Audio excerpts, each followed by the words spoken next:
First Seed, Book 3 of 2920, The Last Year of the First Era, by Carlovac Townway. 15 First Seed, 2920, Cair Suvio, Cyrodiil. From their vantage point high in the hills, the Emperor Riemann III could still see the spires of the imperial city, but he knew he was far away from hearth and home.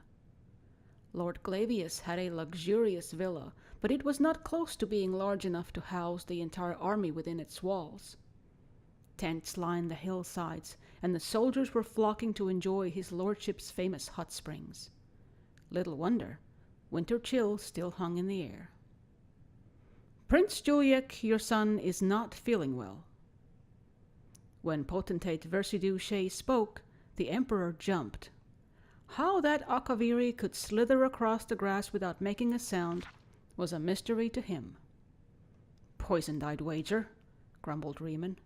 "See to it he gets a healer. I told him to hire a taster like I have, but the boy's headstrong. There are spies all around us, I know it." "I believe you're right, your Imperial Majesty," said Versidue. "These are treacherous times, and we must take precautions to see that Morrowind does not win this war, either on the field or by more insidious means. That is why I would suggest that you not lead the vanguard into battle. I know you would want to, as your illustrious ancestors Riemann I, Brazol's Door, and Riemann II did, but I fear it would be foolhardy. I hope you do not mind me speaking frankly like this." "No," nodded Riemann. "I think you're right. Who would lead the vanguard, then?" "I would say Prince Juliac, if he were feeling better," replied the Akaviri. "Failing that, Storig of Farun, with Queen Nagea of Riverhold at left flank, and War Chief Ulach of Lilmoth at right flank." "A Khajiit at left flank, and an Argonian at right," frowned the Emperor. "I never do trust beast folk." The potentate took no offense. He knew that beast folk referred to the natives of Tamriel, not to the Chesky of Akavir, like himself. "I quite agree, your Imperial Majesty, but you must agree that they hate the Dunmer. Ulach has a particular grudge after all the slave raids on his lands by the Duke of Mournhold." The Emperor conceded it was so, and the potentate retired. It was surprising, thought Riemann, but for the first time the potentate seemed trustworthy. He was a good man to have on one's side. 18 First Seed, 2920, Ald Erfod, Morrowind. "How far is the Imperial army?" asked Vivek. 2 days' march," replied his lieutenant. "If we march all night tonight, we can get higher ground at the Priai tomorrow morning.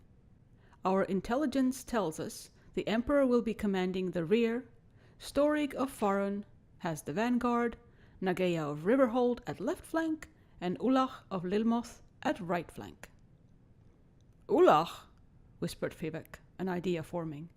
"Is this intelligence reliable? Who brought it to us?" "A Breton spy in the Imperial army," said the lieutenant, and gestured towards a young, sandy-haired man who stepped forward and bowed to Vivek. "What is your name, and why is a Breton working for us against the Cyrodiils?" asked Vivek, smiling. "My name is Casser Whitley of Dwinnen," said the man, "and I am working for you because not everyone can say he spied for a god. And I understood it would be, well, profitable." Vivek laughed. "It will be if your information is accurate." 19 First Seed, 2920, Bodrum, Morrowind. The quiet hamlet of Bodrum looked down on the meandering river, the Priai. It was an idyllic sight, lightly wooded where the water took the bend around the steep bluff to the east, with a gorgeous wildflower meadow to the west. The strange flora of Morrowind met the strange flora of Cyrodiil on the border, and commingled gloriously. "There will be time to sleep when you've finished." The soldiers had been hearing that all morning. It was not enough that they had been marching all night. Now they were chopping down trees on the bluff and damming the river so its water spilled over. Most of them had reached the point where they were too tired to complain about being tired. "Let me be certain I understand, my lord," said Vivek's lieutenant. "We take the bluff so we can fire arrows and spells down on them from above. That's why we need all the trees cleared out. Damming the river floods the plain below, so they'll be trudging through mud, which should hamper their movement." "That's exactly half of it," said Vivek approvingly. He grabbed a nearby soldier who was hauling off the trees. "Wait! I need you to break off the straightest, strongest branches of the trees and whittle them into spears. If you recruit 100 or so others, it won't take you more than a few hours to make all we need." The soldier wearily did as he was bade. The men and women got to work, fashioning spears from the trees. "If you don't mind me asking," said the lieutenant, "the soldiers don't need any more weapons. They're too tired to hold the ones they've got." "These spears aren't for holding," said Vivek, and whispered, "If we tired them out today, they'll get a good night's sleep tonight," before he got to work supervising their work. It was essential that they be sharp, of course, but equally important that they be well balanced and tapered proportionally. The perfect point for stability was a pyramid, not the conical point of some lances and spears. He had the men hurl the spears they had completed to test their strength, sharpness, and balance, forcing them to begin on a new one if they broke. Gradually, out of sheer exhaustion from doing it wrong, the men learned how to create the perfect wooden spears. Once they were through, he showed them how they were to be arranged and where. That night, there was no drunken pre-battle carousing, and no nervous neophytes stayed up worrying about the battle to come. As soon as the sun sank beneath the wooded hills, the camp was at rest but for the sentries. 20 First Seed, 2920, Bodrum, Morrowind. Miramor was exhausted. For last 6 days he had gambled and whored all night and then marched all day. He was looking forward to the battle, but even more than that, he was looking forward to some rest afterwards. He was in the Emperor's command at the rear flank, which was good, because it seemed unlikely that he would be killed. On the other hand, it meant traveling over the mud and waste the army ahead left in their wake. As they began their trek through the wildflower field, Miramor and all the soldiers around him sank ankle-deep in cold mud. It was an effort to even keep moving. Far, far up ahead he could see the vanguard of the army led by Lord Storig emerging from the meadow at the base of a bluff. That was when it all happened. An army of Dunmer appeared above the bluff like rising Daedra, pouring fire and floods of arrows down on the vanguard. Simultaneously, a company of men bearing the flag of the Duke of Mournhold galloped around the shore, disappearing along the shallow river's edge, where it dipped to a timbered glen to the east. War Chief Ulach, nearby on the right flank, let out a bellow of revenge at the sight and gave chase. Queen Nagia sent her flank towards the embankment to the west to intercept the army on the bluff. The Emperor could think of nothing to do. His troops were too bogged down to move forward quickly and join the battle. He ordered them to face east towards the timber in case Mournhold's company was trying to circle around through the woods. They never came out, but many men, facing west, missed the battle entirely. Miramor kept his eyes on the bluff.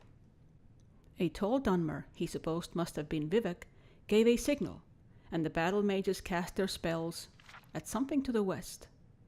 From what transpired, Miramor deduced it was a dam.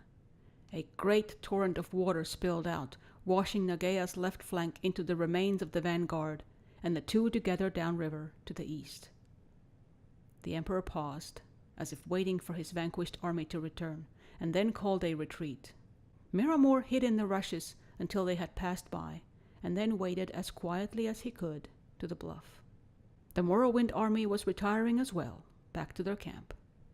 He could hear them celebrating above him as he padded along the shore. To the east, he saw the Imperial army. They had been washed into a net of spears strung across the river. Nagaea's left flank on Storig's vanguard, on Ulach's right flank, bodies of hundreds of soldiers strung together like beads. Miramor took whatever valuables he could carry from the corpses and then ran down the river. He had to go many miles before the water was clear again, unpolluted by blood. 29 First Seed. 2920 Hegath, Hammerfell.